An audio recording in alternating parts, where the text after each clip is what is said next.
out for a month, or two, or whatever, and just experience what it's like. That would be, I mean, it's the first thing comes to mind. I really don't know what else at this point. Yeah, so just to briefly go over our model is anybody working in our business, we don't get any cash. My wallet is completely empty. So for this trip, when we were coming out here, the way that it works practically, and this is really minutiae here, but we wrote a note and we said, we think we need about this much money, and we need one of the vehicles, and that the car could go hung out for us, and we got a big thumbs up, and we got the money, and that's how we came out here. When I get back, I'm going to be accountable about how we spent the money, and we're going to give it back to the steward. My wallet once more will be empty. When I need to go into town again, I'll ask for money. So that's how it works for us. There's no stipend or spending money, and if I go and shovel the neighbor's driveway and I'm given $20, I would declare that to the steward and give him money. I wouldn't go out of my way to go and shovel the neighbor's driveway, or if I did, I wouldn't ask for money because it would come to me. So that's how our motto is. I think it's definitely easier for me to have done. I imagine it would be terrifically hard for some people that had just met each other and wanted to live in community with each other to pool all their financial resources and retirement plans and everything. But I think as far as sharing resources, like vehicles maybe, you can take the car into Walmart and you live close by, and maybe I think sharing meals is a great way to maybe somebody could start. And there's just something about sharing a meal with somebody that just brings you all closer and I think builds community for sure. We just being here, we got invited to a potluck over. Shout out to the Camp 51 guys. They're a fun crowd. I think they were in the back at one point. But yeah, we went and sat down and had a meal with them. We feel close. I think we've made friends possibly for life. And if we come back, we'll definitely connect with them. So there's different kinds of communities and levels.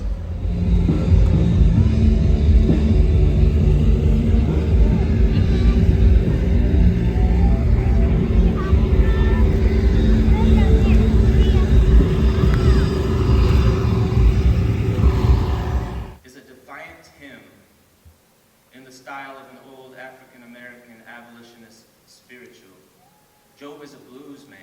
At least that's how I hear him. Blind Willie Job. Won't somebody tell me? Answer if you can. Job's got trouble. He's wading into deep waters. He's living out the blues. Crying out loud. He's not holding back. Job gets sick, loses family, friends, material possessions. Job is lonely, angry, and afraid. Why do I suffer? He asks. Why does anybody have to suffer? Job is our ambassador of asking the hard questions. Never be satisfied with the easy answers, he proclaims. He looks into the abyss, and he asks us to look with him. There the devil roams the halls of power, as the authorities do his bidding, and the masses blindly obey. But Job says, don't turn your eyes away. Job argues with God and man because he won't be content with anything except the truth. What is the truth? Oh, yes, that question again. His friends give the theologically correct answers. They defend God with every argument they can conceive, but they're ignoring reality. But Job will not deny his lived experience. He doesn't give up. He doesn't have the privilege to anymore, for all has been lost to him. So it is this confrontation or nothing. Sometimes I picture Job as a tree. He's the last one standing, alone in an open field. They've logged all the rest to build the prison in Jackson, Michigan. He stands witness to the destruction. He bellows out the growl of all creation, the groan which St. Paul taught us demands our attention, the moan that insists we participate in liberation. Civilization enslaves Mother Earth, and now we all got the blues. Listen to that wail that's wafted on a worried wave. It's calling for us to go outside the city gates. What we find there cannot be defined. It can only be encountered, or perhaps it can be hinted at in a song. Job confronts his crisis. It's a physical crisis, it's a spiritual crisis. People often say that Job did not receive an answer. Well, that's not exactly true. He may not have solved the problem of pain and evil, but that wasn't his only concern. He was also asking the question, where is wisdom to be found? And he demanded, where is God in all of this? With such entreaties, he expressed hope. It was a rebellious hope that said no to the silence of God. And he finally got a response. God has been out with the mountain goats attending a birth, like a midwife. God was wandering in the wastelands with the wild donkeys that had just been set free. That's a confusing answer for why am I suffering? But after Job's encounter with this divine voice that came to him in a storm, he finally understands, and he ends with this, saying, before I had only heard about you, but now I have actually seen you. God was there in the myriad details of nature that Job had been ignoring. The Creator was what Job needed, not answers to questions. The undomesticatable, the spirit that breaks every chain, a living world. And it is in the land of the living where wisdom is to be found. Job's dilemma is played out in a debate with the other members of his community. After a phase of sympathy with him, they start to criticize and rebuke him while reinforcing their outdated interpretations of their tradition. Essentially, they end up saying to him, get over it, dude. Just be nice, fall in line. Your problems are your own fault. But he challenges their dull dogmas, and he keeps the conversation going. He's not content to give up on them and write them off, but he's not going to deny his own intuition or his own ongoing trauma. He endures, he searches, he howls, and in the end, he's the one, not his friends, who have a genuine meeting with the Creator.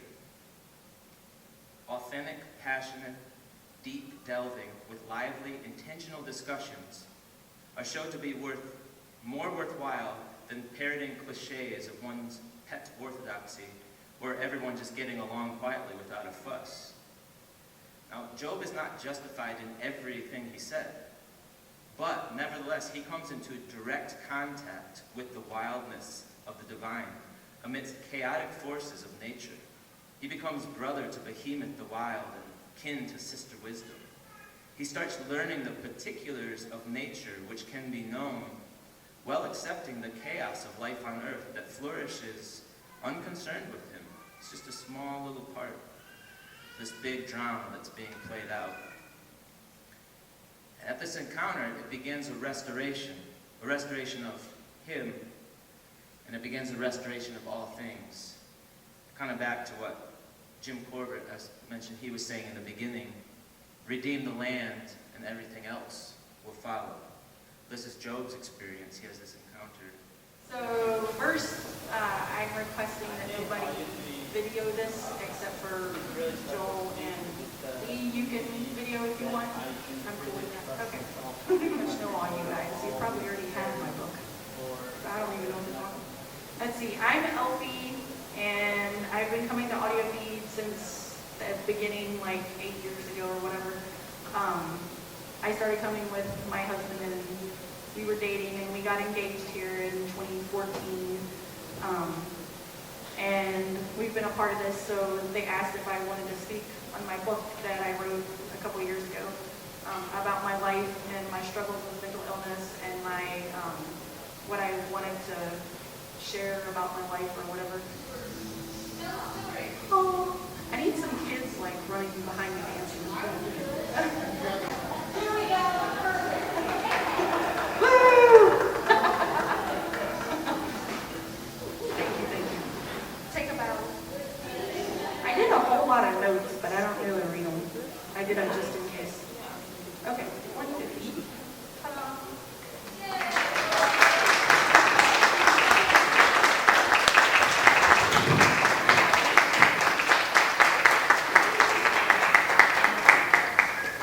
My face is burnt, isn't it? I just need to heal up.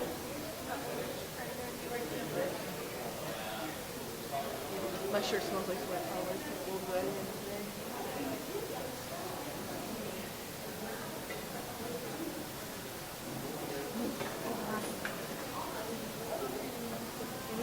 Right now, I wish I was a little kid.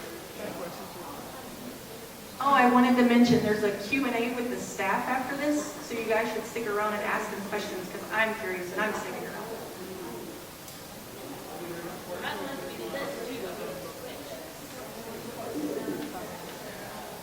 We knew we're deeply invested in the community and in the music, and this group stepped up.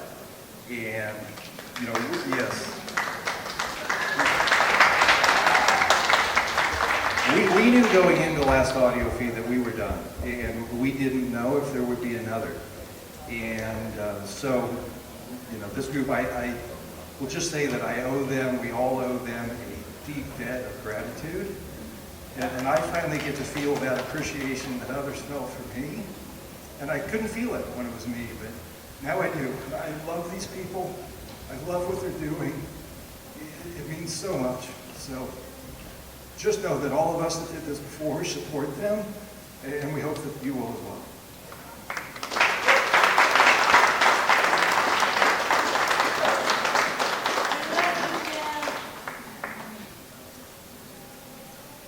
So, she's here.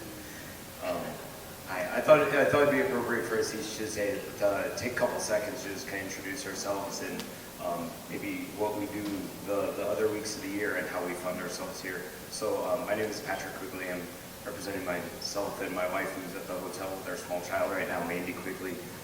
We help a nonprofit coffee shop in South Bend, Indiana. It operates as a venue in a community center run under a religious nonprofit. We've done that for the past 10 years. And all of our team and family is running the Bloodline stage, and we also were able to contribute as board members this year. My name is Kirby Worley. Currently live in North Carolina, and I run the Burning Town stage here, which was previously a festival, which morphed into a stage here. Jim approached me several years ago to be a part of that. That's it for an introduction. I'll pass it on. Not ready. Yeah. I'm Kevin Schlereth. I've been at all but the first audio feed. I attended it the second and third, and then I played the rest of them. And yes, I was part of my life. My family and I travel and play music year-round all over the country. Mostly living rooms, but occasionally under Kirby's tent. I'm Nate Allen. I've been coming to Audiofeed since the second one as well. I've been to play in a bunch of bands and talk and try to hang out and be as present as possible. We live in Kansas City, and when I'm not here, I've been working towards, and now I'm a therapist. So that's the day job. So after years of touring. I'm Tessa Allen. I was been a cornerstoner since 1997 when I was part of Jesus People, and then on after that, and then here. And so I love carrying on, you know, what we had there and bringing it here, because that was kind of a lot of the spirit of Audiofeed. And I'm thankful for all the continued relationships from then and from continuing on now and all the new ones as well. And you guys know the rest about me. I'm Anastasia Robeson, or Stasia of the Park, as Elphie has now deemed me. I love it. I'm also representing right now my husband, Josh. I think he's taking care of the park right now. But yeah, I went to Cornerstone because I lived in Japuza, Jesus People USA in Chicago, yes. Yeah, similarly, it's really awesome to have Audiofeed kind of carrying on that torch, but also like maybe making it, you know, even cooler and carrying it into today. So. Who's your sponsor? Oh, my sponsor? That's true, I have a sponsor, that's cool. Not Board Games, notboardgames.net. He sponsored the whole of the park stage, so check it out.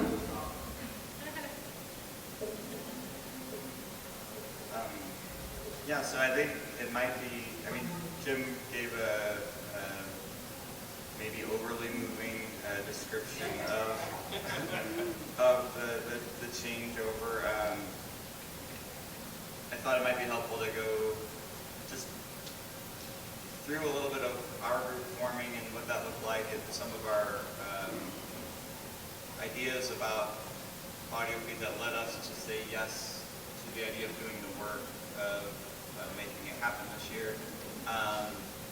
So yeah, we were in this conversation about, does anyone able to keep Audiofeed going, have the energy, the time, the motivation. And sort of, in order to do that, we had to be able to unify around certain ideas about the festival, and this might help curb or inspire some of your questions for later. But one of the things that we thought was important, I thought was important if I was going to take on any sort of major role here, was being able to do Audiofeed in a way that was financially sustainable. And so we have a sort of zero debt policy that's informed the way that we've tried to carry things forward. So you might have felt that in certain ways, we may not have. And then we thought it was really important that we had to try to articulate what it was that we all loved about Audiofeed. Right? Audiofeed is something hard to explain that we've all loved. Some people are like, it's a family reunion. That's nice, but it's hard to invite a stranger to a family reunion. So we did a lot of talking about that and thinking about it. I'm going to, I think, just read this post that I made 2 weeks ago, just on my personal Facebook page.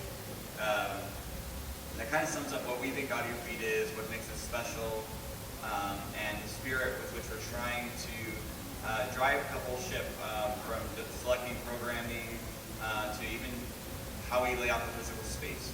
So I'll just talk through this, read through it really quickly, and then probably just open to questions.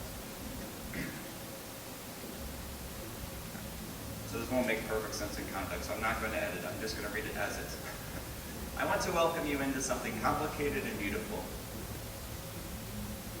We live in a world bent on violent, relationship-shattering disagreement. Our tendency is to sever connection at the slightest incongruence of opinion.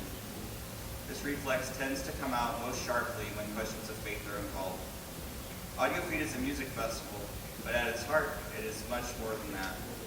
We say that our goal with Audiofeed is to cultivate cross-ideology community around Jesus and music. We are a gathering of folks that hold a variety of different beliefs about the person of Jesus and miraculously desire to engage with one another despite that fact. Maybe you are the sort of person that desires to participate in this countercultural work of relationship building, even with folks that disagree with you. If so, I'd argue Audiofeed is a great place to engage in that work, maybe one of the few places around where you can. If you want to discuss Jesus, no matter what lens you see him through, I, along with a lot of other folks, would love to have those conversations with you at Audiofeed. So I posted that 12 days ago. And here we are. We made it. We've been having those conversations, and y'all have done a lovely job embodying that sentiment, I believe. So we're eager to receive your questions. And maybe just let's get this one out of the way. Everybody all at once, just tell us what band you want us to book, and we'll record it all at once. Did you write it down?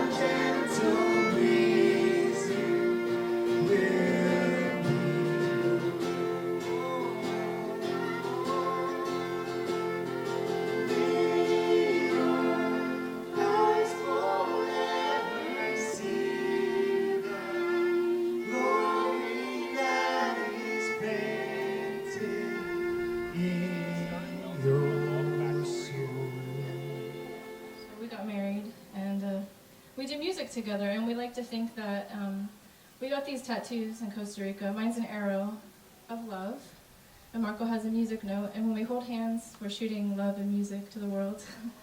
So this is sort of about that. This is about the nights that we were born, and just kind of imagining that when we were born, there was this force that was created, you know, that we were meant to be together. It's like very sci-fi. Yeah. When it storms, they're awakened. When it rains like tears, they know to take up their love and lighting. So into the world they go, side by side, side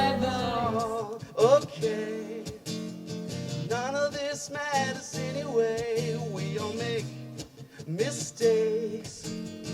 Hell, I made more than 3 today. So darling, don't hold back, don't play dead. When things get hard, listen what I've said, because it's all okay. And none of this matters anyway, 'cause it's all okay.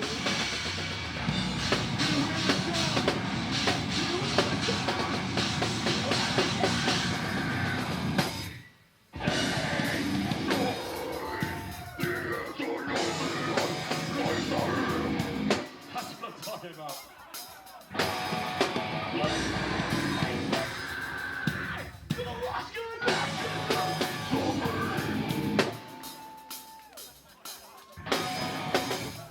Bananas, you guys are crazy. Gosh.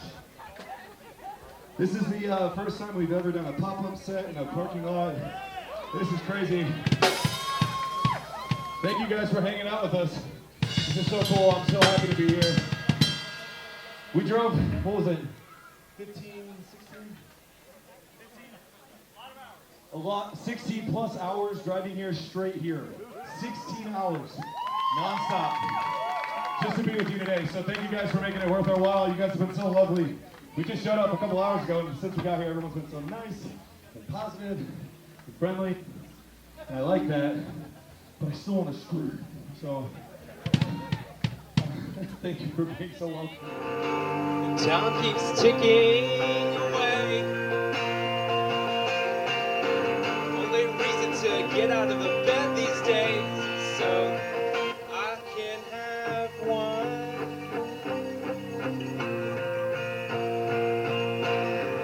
I'm on my own and I'm alone, and the time I saved is taken away.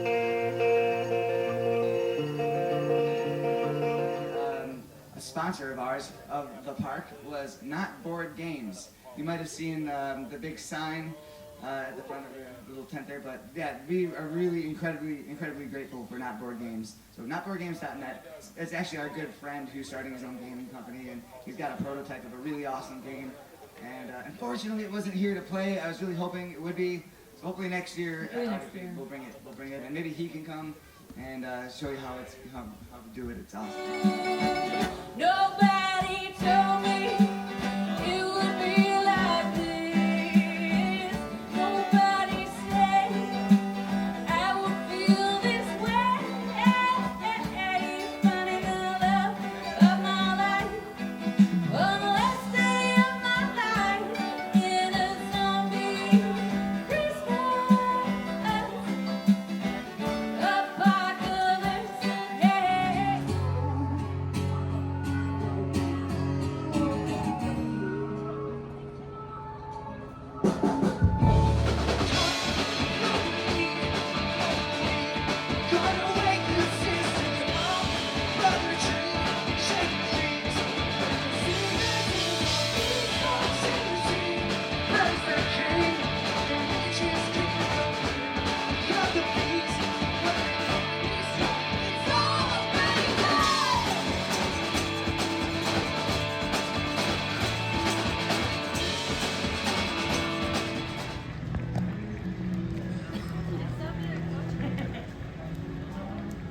Thank you for, oh man, everything.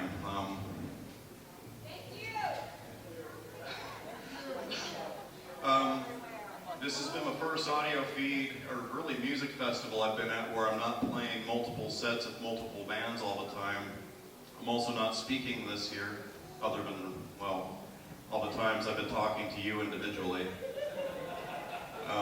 I've had chances to talk with a lot of people individually, and that's been really nice.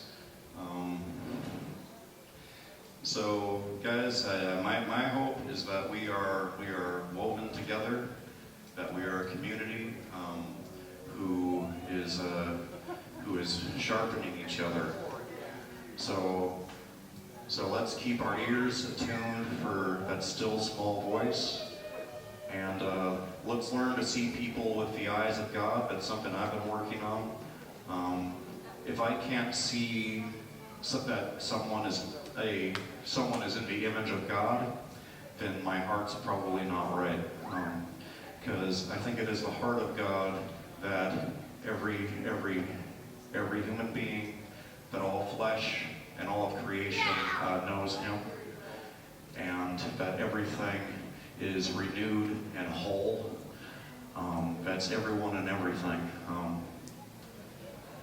So that's what I have to say about that. My mind, heart, soul to you. My mind, heart, soul to you. My mind, heart, soul.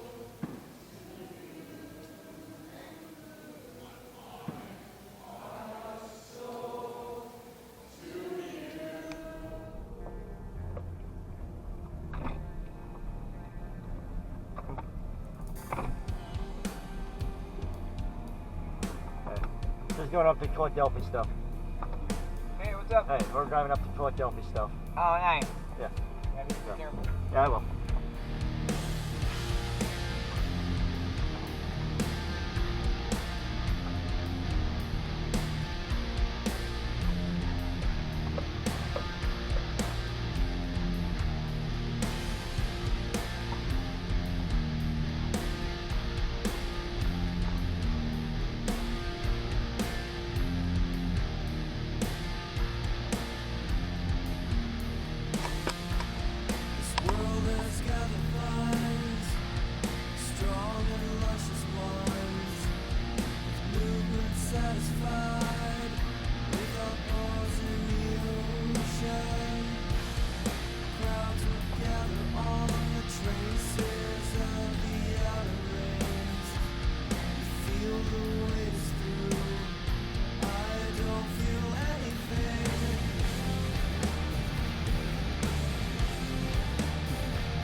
I don't know how many of you guys felt dehydrated this weekend, but I certainly was suffering from that feeling, even though I was drinking a lot of water.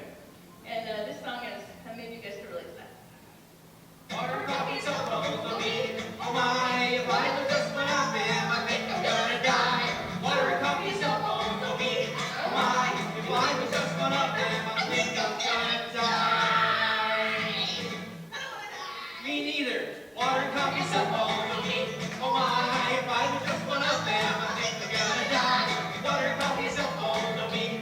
Oh my, if I was just one of them, I think I'm gonna die.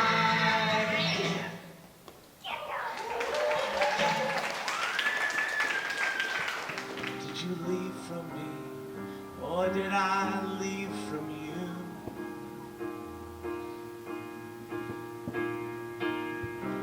Did you leave from me, or did I leave from you?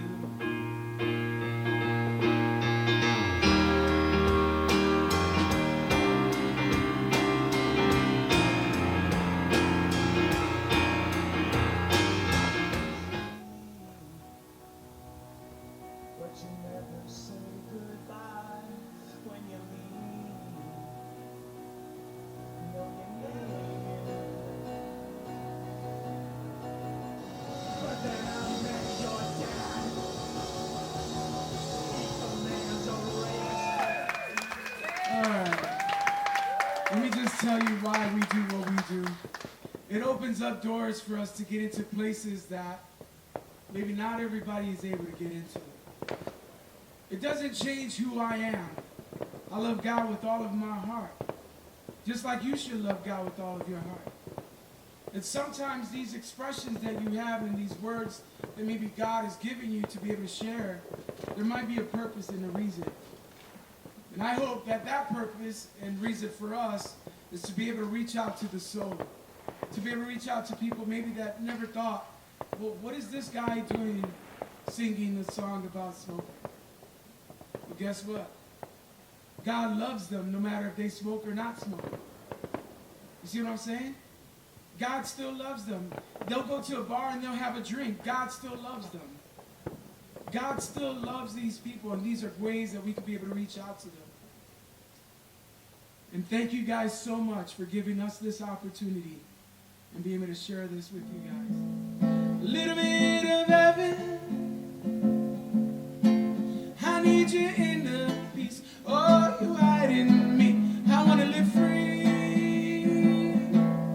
Take me to heaven. A little bit of heaven. I need your inner peace. Oh, you hide in me. I want to live free.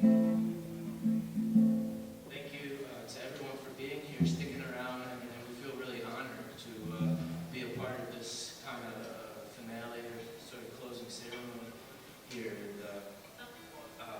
yeah, so we're just kind of, I don't know, just really excited to be here and be with all you who are still hanging out. And you know, thanks to Nate for inviting us and the crew who wanted to come and for putting on the festival and keeping it going and you know, keeping this space open for people to come and do their thing. Well, I hope you're enjoying it. I hope you're having a good time. I hope we're getting something out of it. I hope you're, you know, that it's a good way to close out the festival for you that are here. And, you know, everyone have a good night. Travel safe. We'll see you next year. Come up to Michigan. I think, you know, I went to that roundtable discussion. It said maybe, but it sounds like probably next year. So, yeah, come up to Michigan.